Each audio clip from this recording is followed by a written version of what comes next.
Hello friends, I am Dr. Saurabh Patwardhan from Nandadipa Hospital, Sangli, Maharashtra, India.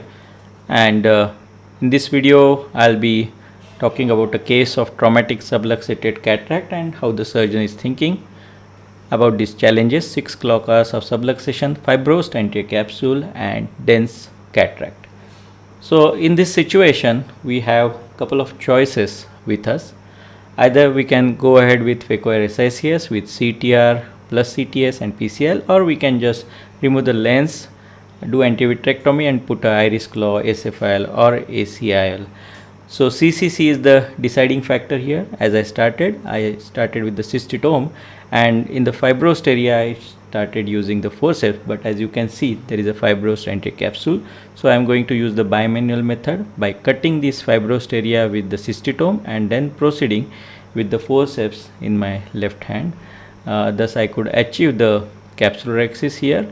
But of course, whenever you use this method, you are unsure what is the strength of this capsular axis. So I'll be supporting the area of subluxation with capsular hooks, which are very essential in case of dealing with subluxated cataract. This supports the bag and not just the capsular margin.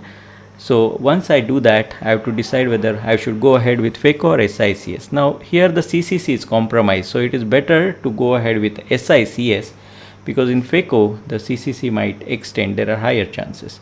So I am going to fashion the scleral tunnel just the usual way. I want a bigger scleral tunnel here, don't want to struggle while removing the nucleus, and this is the way to lift the nucleus from the subluxated side.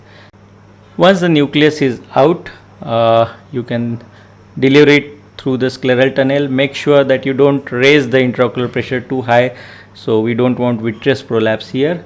Now you can see the capsular hooks also come out when you remove the nucleus from the bag, but I think the work is done of the capsular hooks. And then I am going to do dry aspiration of the cortex to avoid any fluid going in, and then I am going to insert the capsular tension ring.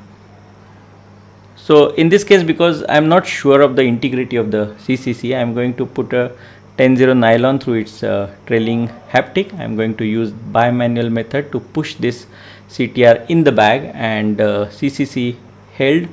So I removed the 10-0 nylon, and now I have threaded 9-0 Prolene through this CT segment, and I am going to put this segment in the bag towards the area of subluxation.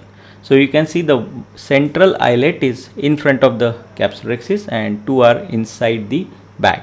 And now I am going to use the standard railroading technique using the 26 gauge needle. I have already fashioned a scleral flap in the area of subluxation right at the center of the area of subluxation.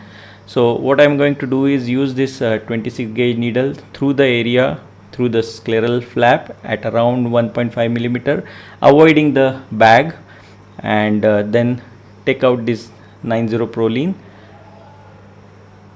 and then once both the sutures are out, I am going to suture it.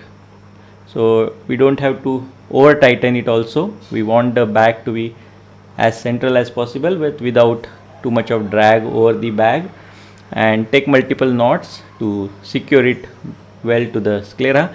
So now we have got good bag, well supported bag with the scleral suture. And because I have already made a scleral tunnel, I am using here a large optic PMMA IOL, carefully putting both the haptics in the bag, and try to put the haptic towards the area of subluxation if possible. That is going to give us additional support in the subluxated area. And then just doing the visco wash. That's the end of the procedure. Beautifully central IOL there, and we'll see the post-op also.